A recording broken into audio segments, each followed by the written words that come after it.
મધુ શ્રીવાસ્તવ વિધાનસભા ચૂંટણીમાં 6 વખત જીતી વડોદરાના વાઘોડિયાનું પ્રતિનિધિત્વ કરનાર બાહુબલી વ્યક્તિત્વ. ઉત્તર પ્રદેશના મૂળ વતની અને ગુજરાતમાં સ્થાયી થયેલા મધુભાઈ સૌ પ્રથમ વખત 1994માં વાઘોડિયા બેઠક પરથી ધારાસભ્ય બન્યા. ભાજપમાં જોડાયા બાદ 5 વખત વાઘોડિયા બેઠક પરથી મધુભાઈ ચૂંટણી જીત્યા છે. અધિકારીઓને તતડાવવાનું હોય કે ધમકીના સ્વરમાં પોતાની વાત કરવાની સ્ટાઇલના કારણે મધુભાઈનું નામ વિવાદોમાં પણ અનેક વખત આવ્યું. મીડિયાના કેમેરામાં કેદ થયેલા વિવાદથી સિનેમાના કેમેરામાં અભિનય સુધી પાસું ધરાવતા પ્રખર હનુમાન ભક્ત મધુભાઈ સાથે કરીએ આજે સત્યના પ્રયોગો. રાજનીતિમાં કેવી રીતે પ્રવેશ થયો તમારો? મારો જન્મ વાડી એરિયામાં થયો અને વાડીની પ્રજાના હિત માટે કાયમ માટે દોડમદોડી કરતો હતો. પણ જ્યારે બી કોમી રમખાનો કે ધમાલો થાય તો પોલીસ મને પહેલાં પકડીને લઈ જતી હતી. એટલે પોલીસ પકડી લઈ જાય જ્યાં સુધી ધમાલ પૂરું ના થાય ત્યાં સુધી મને છોડતી નથી. આજે મારી ઉંમરના લિહાજ લેતા 10 વર્ષ કોર્ટ અને જેલમાં મેં કાઢ્યા છે મારા વાડીની પ્રજાના માટે અને એક હિન્દુ સંસ્કૃતિ માટે. રાજકારણમાં આવવાનું કારણ એ હતું કે છાંચવારે પોલીસ મને પકડીને લઈ જતી હતી. તો મેં મારા દિમાગમાં સોચ્યું કે આપણે કોર્પોરેટર બનીએ અને કોર્પોરેટર બનીને પછી આપણને પોલીસ પકડવાનું બંધ થઈ જાય અને આપણી છાપ અલગ થાય. એ રીતે પહેલી વખત કોર્પોરેશનની ચૂંટણી લડ્યો. અપક્ષ તરીકે 221 વોટથી હારી ગયો. પછી 1 વર્ષના અંદર પેટા ઇલેક્શન આવ્યું અને પેટા ઇલેક્શનમાં ભારતીય જનતા પાર્ટીએ મને ભાજપનું કમલ આપ્યું, જે વડોદરા ને વાડી એરિયાના અંદર હિન્દુસ્તાન આઝાદ થાય કોઈ દિવસ કમલનું નિશાનવાળો કોર્પોરેટર નહીં બનતો હતો. એ પહેલો કોર્પોરેટર હું વાડી એરિયામાં કમલના નિશાન પર જીત્યો. પછી સહકારી ક્ષેત્રમાં કેવી રીતે જોડાયા, ડેરી સુધી પહોંચ્યા? સહકારી ક્ષેત્રમાં સરકારી ક્ષેત્રમાં તો એટલા માટે ગયો હતો હું કે મારા ગુજરાતના મુખ્યમંત્રી નરેન્દ્ર મોદીજી હતા તે સમયના. તે વખતે મોદી સાહેબે મને કીધું હતું कि मधुष जी ये डेयरी के अंदर अभी कभी अपना भगवा लहराया नहीं है, देखो आप कोशिश करो लहराते हो तो मैं कहा 110% अवश्य कोशिश करूँगा और भगवा लहराऊँगा. એટલે પહેલી જ વખત ડેરીની ચૂંટણી લડ્યો મેં અને પહેલી જ વખત હું ચૂંટણી જીત્યો ડેરીની.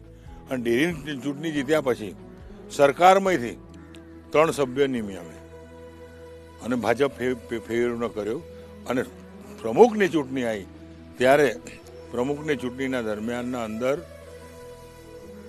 1 વોટથી હું પ્રમુખ બન્યો અને પ્રમુખ બનીને આખી ડેરીના અંદર કોટ હતો એ કોટ ભગવો કરી દીધેલો હતો. મારું જે ઓફિસ હતું એનામાં બી ટાઇલ્સ ભગવા કલરની ટાઇલ્સો લગાવી દીધેલી હતી અને ભગવો એટલા માટે કર્યો હતો કે હિન્દુસ્તાન આઝાદ થયે આજ સુધી ભારતીય જનતા પાર્ટીની ડેરીમાં નહીં આવતા હતા. એટલે નરેન્દ્ર મોદીના કહેવા પ્રમાણે મેં ભગવો લહેરાયો અને ભગવો લહેરાઈને કેવડાયું કે જોઈ લો. પછી તો પિક્ચરોમાં જવાનો ને એ બધો શોખ કેવી રીતે લાગ્યો? કેટલા પિક્ચર કરે પછી કેમ છોડી દીધું? પિક્ચરનું તો એવું હતું કે પહેલાંથી મારો શોખીન હતો પિક્ચર જોવાનો.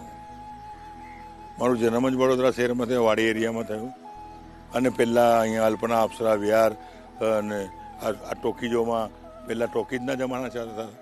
એ ટોકીજના અંદર જ્યારે બી પહેલો પિક્ચર પડતો હતો એ પિક્ચર જોવા હું ચોક્કસપણે જતો હતો. ચાહે સેકન્ડની ટિકિટ લઉં યા બાલ્કનીની ટિકિટ લઉં, પણ પહેલાં જ શોમાં નવું પિક્ચર જોવા જતો હતો. એ આદત હતી. એ આદત પ્રમાણે જ્યારે જોયું કે ભાઈ હવે ડિજિટલ એરિયાનો આવી ગયું છે. પહેલાં તો ફિલ્મો એવી હતી કે વર્ષો સુધી પિક્ચર ચાલતું હતું. આ ડિજિટલ એરિયાના દરમિયાનમાં 15 દિવસ કે મહિનાના અંદર પૂરું પિક્ચર થતું હતું. એટલા માટે પહેલું પિક્ચર ઠાકોરના કોલ જગમોહન, પછી લાઇન ઓફ ગુજરાત, આ 2 ફિલ્મ બનાવી અને 2 ફિલ્મો બનાવીને મારા વાઘોડિયા મત વિસ્તારને પ્રજાને દેખાડવા પૂરતું જ. એક્ટિંગ કરવાનું અઘરું નહોતું પડતું માથું? પણ એક્ટિંગ કરવામાં શું હતું કે પહેલાં આખો એરિયો બિલકુલ મેદાન હતા, મધુકુંજ સોસાયટી નથી, આ કોઈ સોસાયટી નથી, ખાલી આ અમારો મોહમ્મદ તલાવ હતો અને મોહમ્મદ તલાવના અંદર એક દાય મારતો હતો, સીધો ટેકરી પર નીકળતો હતો અંદર ખાલી. એટલે એ પ્રમાણે હતું. કૂવામાં ભૂસકો મારતો હતો મેં. એટલે આખું ડેરિંગ પ્રમાણે હિંમત કરતો હતો કે ભાઈ આ જીવનમાં આવ્યા છે મનુષ્ય અવતાર લઈને, તો કંઈ બી કરીને બતાવીએ, આવ્યા છે જવું નક્કી છે. એ આધારે આ લાઈનમાં પડ્યો. અને પિક્ચરનું તો એવું હતું કે શોખ હતો, પિક્ચરનો શોખ હતો કે લોકો કેવા લાગે કે લોકો આ બધા પિક્ચરમાં ઉતરો છે તો તમે બી પિક્ચરમાં ઉતરવા લાયક લાગો છો. મેં કહું બનાવી દઈએ પિક્ચર. એટલે 2 પિક્ચર બનાવ્યા. 2 પિક્ચરના અંદર સક્સેસ ગયો. પૈસા નથી કમાયો, પણ મારા મત વિસ્તારના અંદર લોકોનું દિલ જીત્યો પિક્ચર બનાવીને. અને ગામે ગામ મેં પિક્ચર બતાવ્યા મારી પ્રજાને. મધુભાઈ કેટલે સુધી ભણ્યા? ભણતા હતા એટલે કેવા વિદ્યાર્થી હતા? હું એસએસસી પાસ થયા પછી મને પોલીસ જીવા નહીં દેતી હતી. એસએસસી પાસ થયા પછી મને પાસા લાગી, રાષ્ટ્રીય સુરક્ષા ધારા લાગી, ઘણી કલમો લગાવી. કોર્પોરેટર બન્યા પછી બી મારા પર, જે તે વખતે કોંગ્રેસનું રાજ ચાલતું હતું અને કોંગ્રેસના રાજમાં ઘણા કેસો મારા પર થયા, પણ આજ સુધી કોઈ બી કેસમાં 1 દિવસની સજા કાપી નથી. બધામાં નિર્દોષ છૂટીને આવ્યો. મધુભાઈ ભણતા હતા એટલે હોશિયાર વિદ્યાર્થી હતા કે હાલ જેટલા તોફાની છો એવા તોફાની હતા? આવો જ અંદાજ હતો? ના, મેં તોફાની તો નથી. મેં તોફાની એના માટે થાઉં છું કે મારી મા બહેનની ઇજ્જત લેતા હોય અને ખોટી દાદાગીરી કરતો હોય અને એનો દીકરો માને મારતો હોય તો એને કદી માફ કરતો નથી. એને બરાબર સપાટા બોલાવું છું. એ પણ નાના હતા એટલે આવું જ કરતા? હા, નાનપણથી ઠોકતો હતો હું બધાને. એમાં કોઈ બેમતની સાચી હકીકત છે, આ હકીકત છે. ઠોકવાનું કારણ એ હતું કે મને દુઃખ થતું હતું કે મા એટલે કોણ ને બાપ એટલે શું. મા બાપ સિવાય બેટા પેદા નહીં શકતો અને બેટા હોશિયાર થઈ શકતો નથી. એ જ્ઞાન મા બાપનું હતું એટલે લોકોને સજા આપવાના પ્રયાસ. તો બાળપણમાં શિક્ષક ખખડાવતા ખરા કે આવી રીતે ઝઘડા કરતા હતા સ્કૂલમાં, ક્લાસરૂમમાં કેવું? ના, બાળપણના અંદર સ્કૂલના અંદર બી મને મોનિટર જ બનાવી દીધા હતા. મેં જરા થોડો ઘણો દેખાવામાં સારો હતો એટલે માસ્તરોને બોલાવીને મને જ કહે કે તમે મોનિટર, તમારે બધાની હાજરી પૂરવાની. એટલે કદાચ મારા જ માસ્તર એક દિવસ આવે ને અડધો દિવસનો ગુલ્લો મારવો હોય તો મને સોંપીને જાય. ભણવામાં હોશિયાર તક ચોરી કરીને પાસ થતા હતા? હકીકતમાં કહું તો બનવામાં હું ઢીલો હતો. કારણ કે ઢીલો એના માટે થયો કે લોકોના માટે ઝઘડો કરતા થયો. પોલીસ મને પકડી જતી હતી અને દિમાગ મારો એવી રીતે ચાલતો હતો કે આ કોઈ દિવસ જીવનમાં આપણું મોત છે. આ ગુજરાતમાં, આ વડોદરા શહેરના અંદર તે વખતે ઘણા લોકો નામચીન માણસો હતા અને છાંચવારે લોકો મર્ડર કરી નાખતા હતા. એ દરમિયાનના અંદર હું મારી જાન હથેલી પર લઈને લોકોની રક્ષા કરવા જતો હતો. એટલા માટે થોડું દિમાગ બે તરફ ગયું. મધુ એટલે મીઠાશ હોય, બરાબર? મધુ એટલે હની, સ્વીટ હોય. તો મધુભાઈ એટલા કઠોર અને તીખા કેમ એકદમ? શું કારણ? મારો એરિયો એવો હતો. મારો વાડી એરિયાના અંદર લોકો છાંચવારે લડતા હતા, છાંચવારે કોમી થતું હતું અને આ રામાયણના કારણે મારે હથિયારો ચકવું પડતું હતું. હું ઘોડો રાખતો હતો, ઘોડી રાખતો હતો. 2 વસ્તુ હતી અને ઘોડાને ઘોડી ઉપર બેસીને તલવાર લઈને નીકળી પડતો હતો હું મારા વાડી એરિયાની પ્રજાને બચાવવા. ઘર પરિવારનું કોઈ રોકતું નતું મધુભાઈ આવું બધું ના હોય?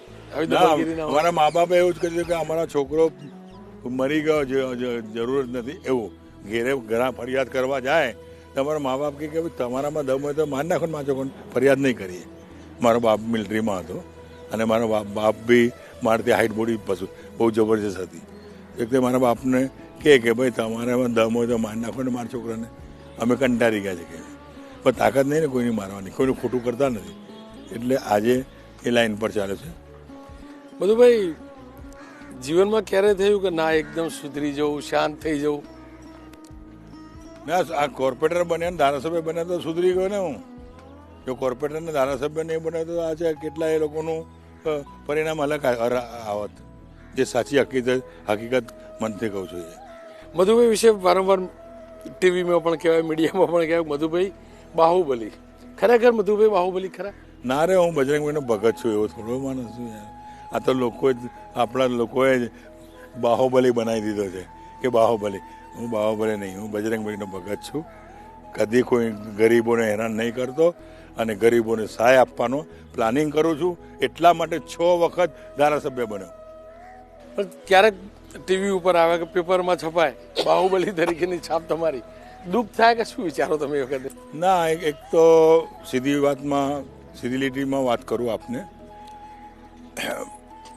બાહુબલી ક્યારે બનું છું?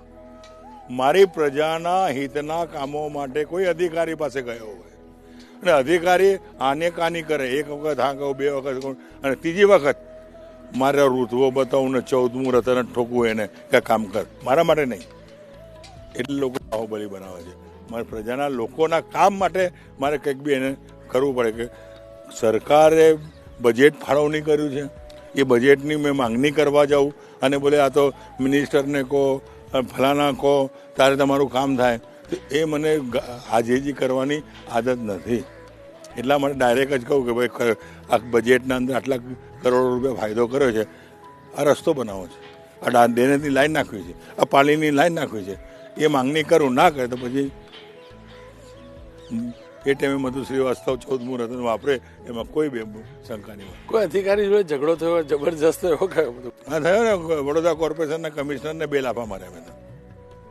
ભલે એમણે મારા પાસે 14 કેસો કર્યા કે જે બી કર્યા, એ કેસમાં છૂટી ગયો નથી. એ જ પ્રમાણે ઘણા અધિકારીઓ જોડે મગજમારી થઈ અને સુધરી ગયા, કોમ્પ્રોમાઇઝ થયું. કોઈ માર ખાઈને હાથ જોડીને આવી ગયો કે ભાઈ આ તો આજે છે, કાલે આવીને મને ઠોકી પાડે, એટલે કોમ્પ્રોમાઇઝ થયો. પછી આપણે ભૂલ સ્વીકારીએ કે મારી બી ભૂલ થઈ કે તને મારી છે, પણ તારી બી ભૂલ છે, જો તું મારું કામ કરી દીધો સવાલ નહીં. ત્યારથી ભય બંધ થઈ જાય.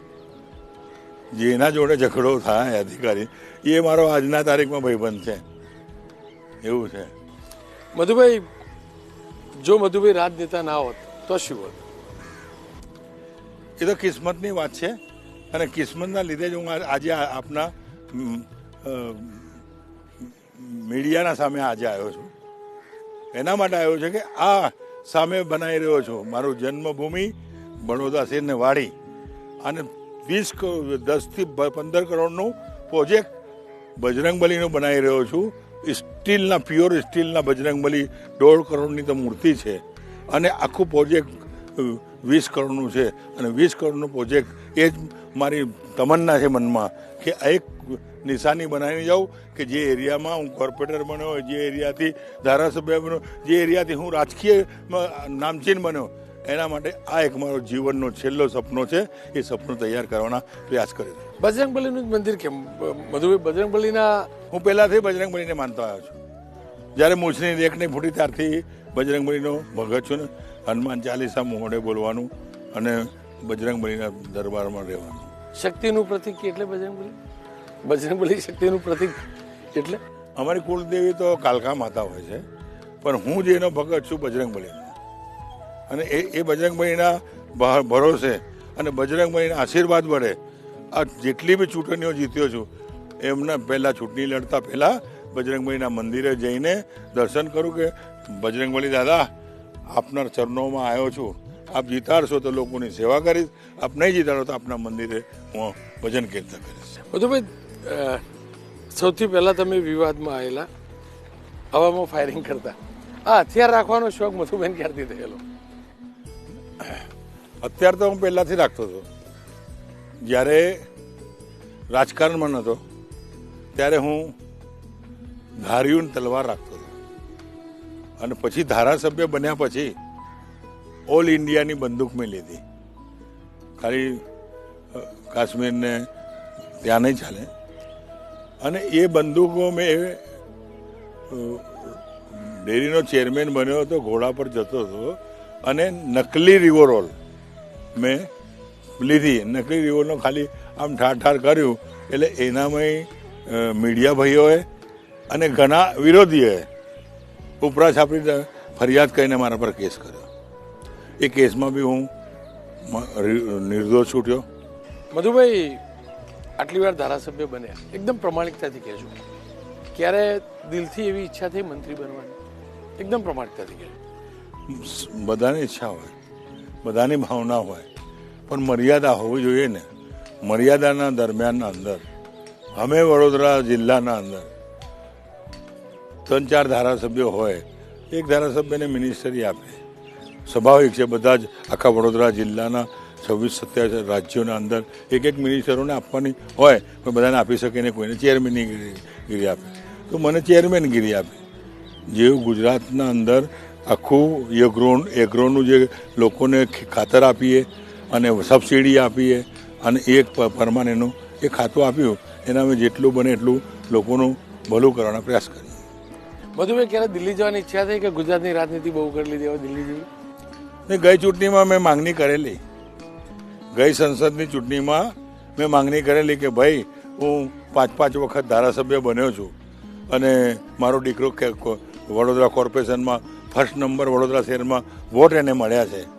તો મારી બી ઈચ્છા થઈ દિલ્હીની જવાનું અને નરેન્દ્ર મોદીને સપોર્ટ કરવા માટેની ઈચ્છા હતી કે નરેન્દ્ર મોદીના જોડે એક જોડે રહીને એક એમનો સેવક બનવું, એ પ્લાનિંગ હતું. મધુભાઈ, સૌથી વધુ ગુસ્સો મધુભાઈ ક્યારે આવે? ગુસ્સો તો 10 મિનિટમાં આવે માણસને. કોઈ ખોટું કરતો હોય અને કોઈ વાતને સમજતો ના હોય તો ગુસ્સો તો તરત જ આવી જાય કે ભાઈ સમજો, સાચું આ પાર્ટી કહે છે તોય તમે સમજવા તૈયાર નહીં હો અને એલફેલ બોલવાના તમે એ કરો છો, એ ખોટું છે. એના માટે સુધારો કરો, નહીં તો મારે તમને કંઈ કરવું પડે. મધુભાઈ, ગુસ્સો આવી જાય તો કાબુ કેવી રીતે રાખો પોતાના ઉપર? ગુસ્સો આવી જાય તો પછી તો ઉપરવાળા બજરંગબલીને હાથમાં છે કે શું કરવું નહીં કરવું. મધુભાઈ, કોઈને ધમકાવો તો શું કે? ધમકાવો એના માટે છે કે કોઈના કામ માટે. ધમકાવવાનું એટલા માટે, કામ માટે કે ભાઈ આજે હું ચેરમેન બન્યો છું અને ચેરમેનના દરમિયાનમાં જે બી એમડી છે અને અહીં પ્રજા આજે આવી છે અને પ્રજાના પ્રશ્નો માટે એમડી આડું તેડું જવાબ આપતો હોય તો ભાઈ મને ચેરમેન બનાવ્યો છે તો તમારે જવાબ આપવાની દાદાગીરી જવાની તૈયારી નથી. આમનું કામ કરો, એમને ભૂલ થઈ ગઈ છે એને ભૂલને માફ કરીને આ કાર્યક્રમ કરો. મધુભાઈ, આખા જીવનમાં કોઈ એવી ભૂલ કરી હોય મધુભાઈ, દરેક વ્યક્તિએ ભૂલ કરી હોય જીવનમાં અને એનો પશ્ચાતાપ પણ હોય, તો એવી કોઈ ભૂલ કઈ હોય છે કે મધુભાઈ તારું આવું નહોતું કરવું જોતું, આ ખોટું થઈ ગયું મારે? ના, એવું મેં નથી કરી કોઈ દાડે. મેં સાચા વ્યક્તિ અને સીધો સાધો માણસને કોઈ દિવસ હેરાન નહીં કર્યું, પણ જે બહુ માથા પર શિંગડા લઈ લઈને બહુ ચાલતો હોય એને 14મું રતન મારીને આપીને સીધો કર્યો છે. એ અજાણતા કોઈ ભૂલ થઈ હોય મધુભાઈ, કે એક સામાન્ય નાગરિક તરીકે, સામાન્ય વ્યક્તિ તરીકે આપણાથી ભૂલ થઈ ગયું અને આપણે જો કારું આ ખોટું થઈ ગયું, દિલ દુખ્યું હોય કે રિયલાઇઝ થાય પાછળથી કારું આ ખોટું થઈ ગયું, એવું કોઈ ઘટના? ના, એવું કશું થયું નથી.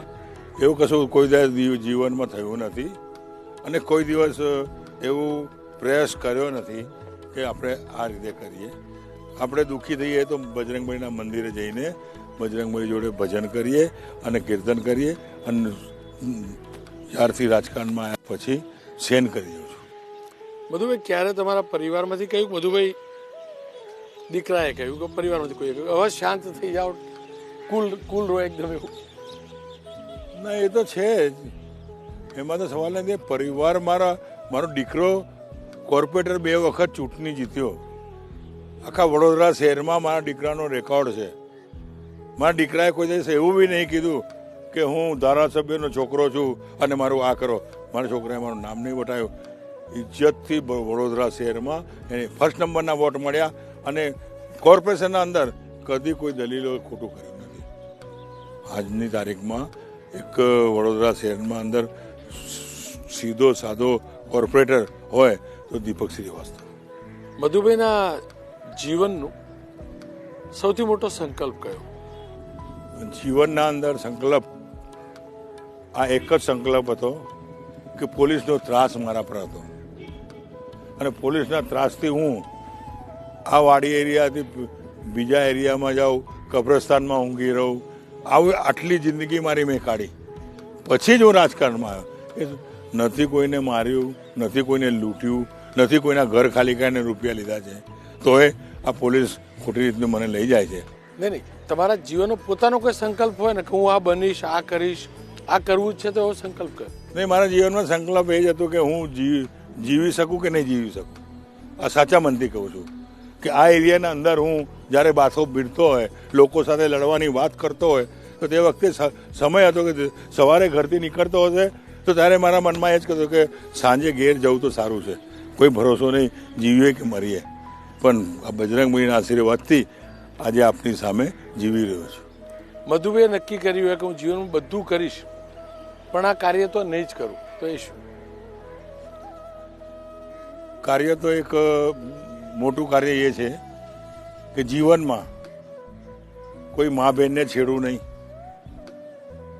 જીવનના અંદર પરાઈ સ્ત્રી ઉપર ખોટી દાનત ના કરું.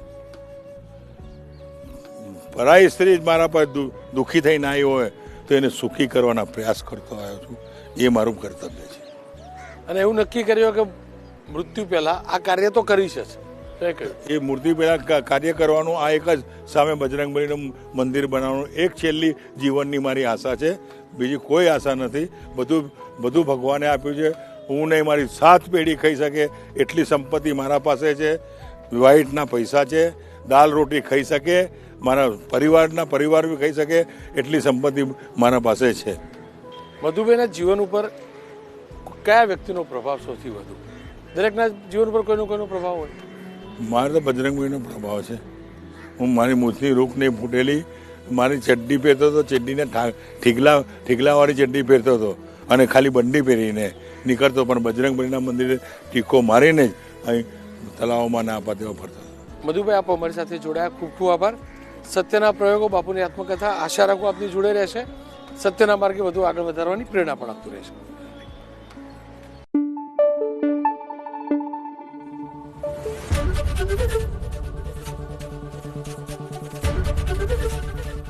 એબીપી અસ્મિતા, ગુજરાતની અસ્મિતા.